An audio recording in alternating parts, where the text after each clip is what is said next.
Hey, Newbie Dan here, and I thought I'd do a quick review of this WEN 6-inch belt and disc sander. After the review, I'll talk about some potential issues with the size of the dust port and some solutions. And finally, I'll talk about my high-tech, highly engineered dust collector attachment. Laugh all you want, but it works a lot better than you might think. So if this sounds interesting to you, stick around.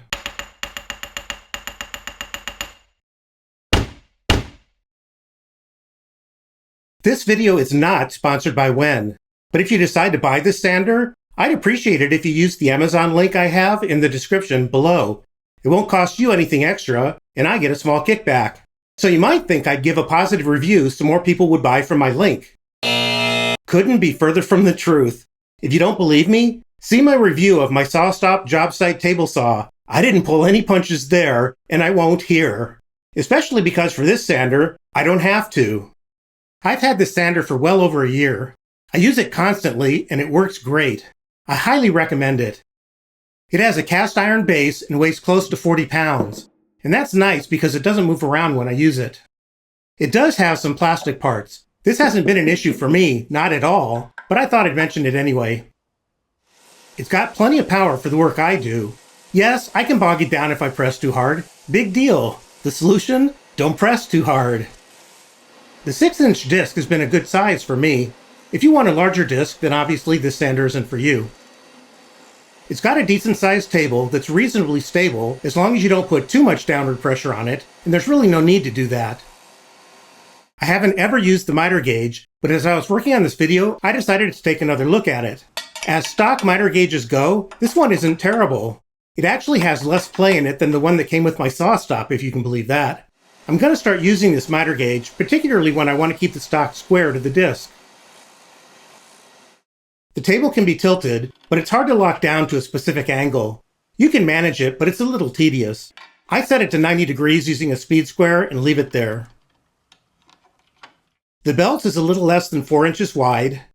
The usable length is about 12 inches with the guard attached, 14 inches without it.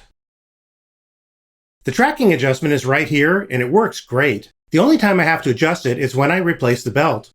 The belt can be used both horizontally and vertically, although I rarely change it, as you can tell by all the sawdust. The end is a nice size for sanding a lot of different size curves. It's easy to replace the sanding discs, except for the first one, which took me a while to get all the glue off. But since then, I've been using WEN replacement discs and have had absolutely no issues with glue. You use the ones that are self-sticking with the adhesive on the back. Replacing the sanding belt is really easy. Just pull out this lever and remove the existing belt. Put on the new belt and close the lever. Turn it on and adjust the tracking while staying out of the way of the camera. The dust collection port's inside diameter is 2 9/32 of an inch. The outside diameter is just a hair under 2.5 inches. It's actually 2 31/64 inches. A standard 2.5 inch hose will fit very snugly around the port, and there's enough room to get a clamp on, but just barely. This flexible hose from Rockler fits perfectly inside the port. But my shop vacs hose is too loose, so I'd need to make an adapter for it. And here's how I'd do it. Take a short section of 2-inch PVC pipe, heat it up, and stretch one end around the end of the hose. For the other end, the end that attaches to the dust port, you have a couple of choices. I wouldn't try to stretch the other end of the adapter around the port. The port's just too large, and since it's made out of plastic, you might damage it. So instead, I'd sand down the end of the adapter until it fits in the port. This will make a huge mess, by the way, so just be prepared. Consider doing it outside if you have a choice.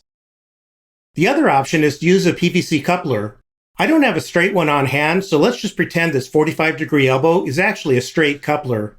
It's almost wide enough to fit over the port, so it should be pretty easy to heat the coupler and fit it around the port. But again, since the dust port is made out of plastic, I don't know how it'll be affected by hot PVC. So personally, I'd go with the sanded down PVC pipe method. Dust collection on a belt sander is always problematic. Dust goes everywhere in spite of having a dust port. For me, the biggest issue was dust flying off the end. So I came up with this high-tech, highly engineered dust collector attachment. Believe it or not, it catches almost all the dust that would normally end up all over my drill press. You'd really be amazed how much of a difference it makes. Sometimes low tech really does rule. As you can see, it's an Amazon cardboard box, but you could use a box from other vendors if you had to. Just make sure it's Baltic birch cardboard. Okay, I'm kidding. Any kind of cardboard box will work here, obviously. I cut a hole in the bottom to fit over the dust port.